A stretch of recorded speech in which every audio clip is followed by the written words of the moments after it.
Morning students. Today we will start the reactions of glycol. Glycol, what is the formula we said? CH2OH, single bond, CH2OH. It contains two primary alcoholic group that we discussed.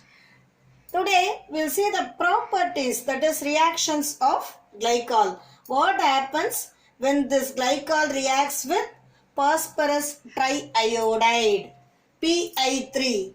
Pi3, when it is reacting phosphorus halides, at the time splitting will be like this. Before oxygen, one cut, and after oxygen, one cut. Here, iodine. Here also same iodine. Similarly, along with oxygen, Pi. So, Pi3 we are splitting it as I, Pi, again I. Likewise, we are splitting. So that we are getting this CH2I, single bond CH2I. That is diiodoethane. But this is unstable in its nature. So what happened? This iodine, it is removed. As iodine is removed, this single bond becomes double bond. Thus we are getting ethylene. How they will ask question in the sense, how is ethylene prepared from ethylene glycol? Or else how is ethene prepared from ethylene glycol? Is it clear now? After that, with nitrating mixture. Already you know glycerol with nitrating mixture. What happens when glycerol is treated with nitrating mixture? It gives glycerol trinitrate, which is used as an explosive, we said no. Same manner, glycol also, it is reacting with this nitrating mixture. Concentrated nitric acid only I am writing like this, HONO2. Here it is 2 moles, that is why 2. So, 2 moles of water will be removed. Concentrated sulfuric acid. What is the role of concentrated sulfuric acid?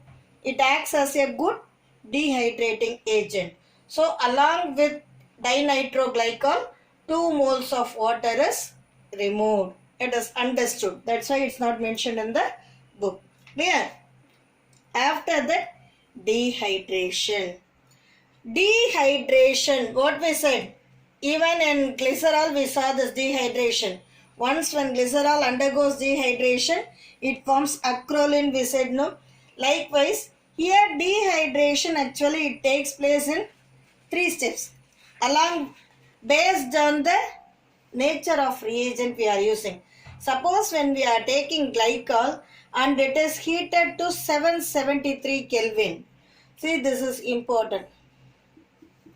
When glycol is heated to 773 Kelvin, at that time ethylene epoxide is formed.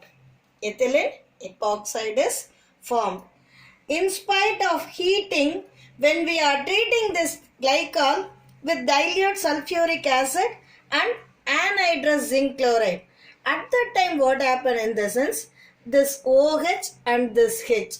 So CH2, as we are removing water, single bond becomes double bond, CH2 double bond CH, single bond OH.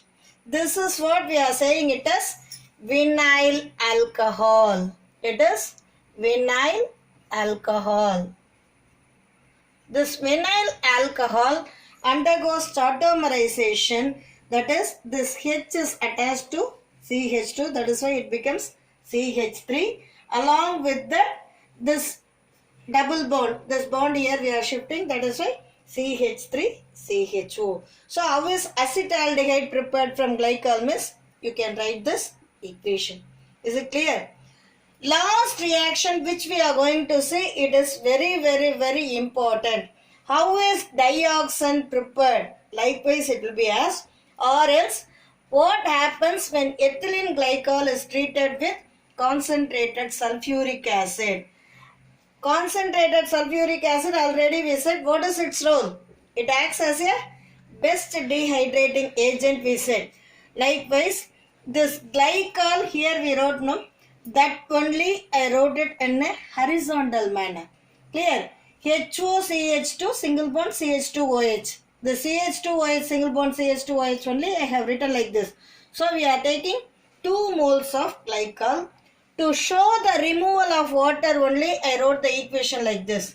So here 1 mole of water and here 1 mole of water, it is removed. So we are getting dioxin. Clear? So today what we discussed? Reactions of glycol. What happens when glycol is reacted with phosphorus triiodide, nitrating mixture? Then during dehydration, what are the products obtained? In next class, we will discuss its oxidation property in detail, students. Thank you, students.